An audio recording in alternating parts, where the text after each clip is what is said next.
What caused you to realise gender identity rights were a problem?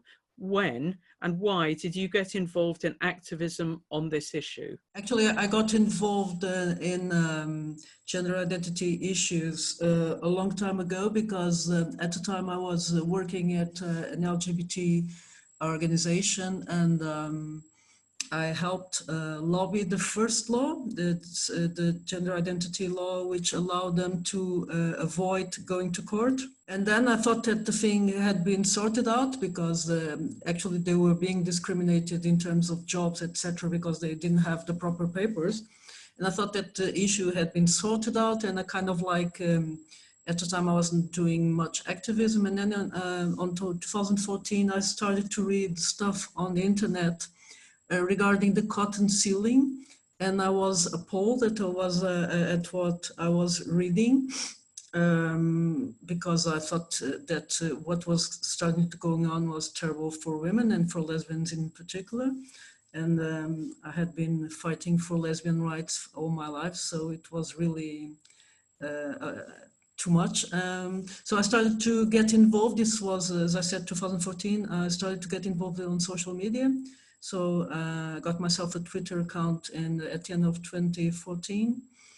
And I started to involve mostly internationally first. And in 2018, I got involved in signing something which was published on The Guardian about academics being harassed over research on transgender issues, something that was organized by Kathleen Stock. So due to my name being there, I started to be contacted by people in my country, and I got involved now in activism regarding this also in my country.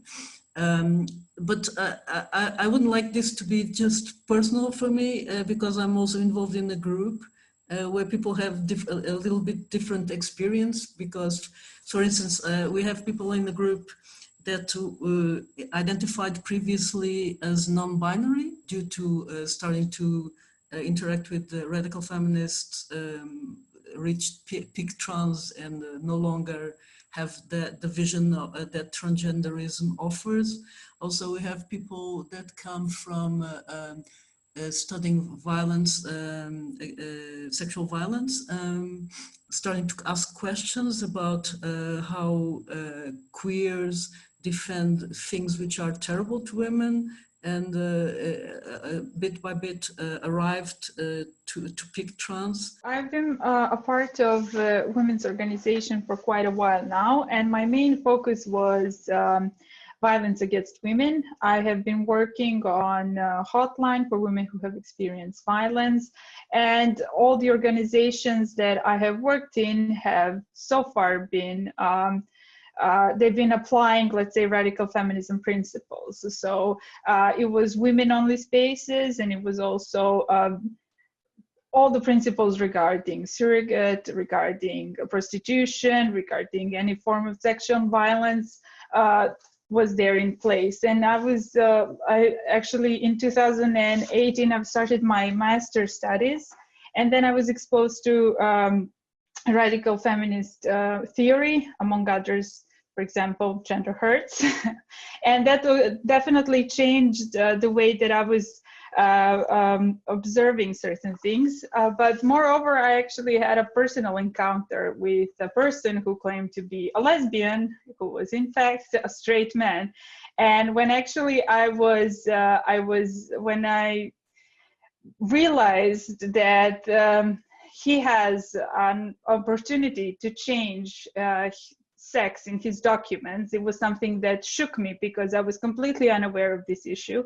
And most women in women's organization were completely unaware that the law has been changed, because it was done in this particular way that they were actually, they did it overnight, and there was no public discussion, and everything was done so that that wouldn't draw too much attention, because we are already living in a very patriarchal society, so there will be backlashes if it went public.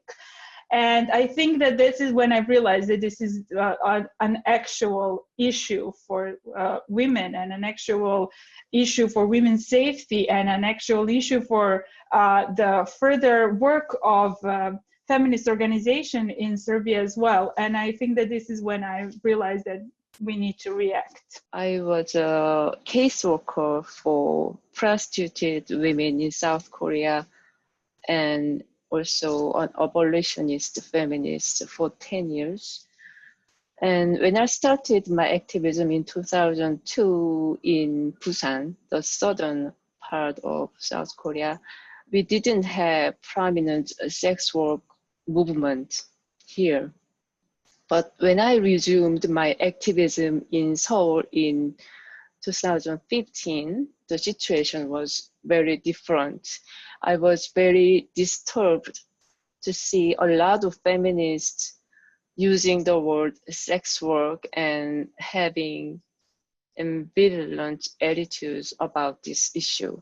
And I soon realized queer activists are usually more vocal in expressing their pro-sex work perspectives. And there was this event in 2016 held by women's organizations. It was a public speech event for women of sexual minorities, like queers. Among 10 speakers, there was this transgender lesbian sex worker who criticized anti-prostitution activism on the stage. He basically said anti-prostitution movement is killing sex workers. He's a man with very dangerous views. For example, he said in a news article that minor boys can learn about sex better through prostitution, like using prostitutes. But he was given this opportunity to say these misogynistic views just because he's saying he's actually a woman and he belongs in a minority group. So, and at the time I was working at a anti-prostitution organization in Seoul, and I had 5 colleagues with me, and they all had ambivalent stance on sex work ideology. And I tried to change their perspectives for a year, but it didn't work. But 10 years ago, when this organization was set up, they were very radical and very clear about their abolitionist stance. But now all their activists identify themselves queer, not lesbians, and they cannot say sexual ideology is anti-feminist. So I left the organization and started doing research on sexual ideology. So that's how I came across the book, Sexual Liberals and Attacks on Feminism. Then I wanted to read more books by Sheila Jeffries, and I eventually got to read Gender Hurts. And it was just mind-blowing and eye-opening to read the book for me. And I wanted to share these views with my colleagues at this abolitionist organization I joined. So I translated the whole chapter in the book titled Feminism and Transgenderism.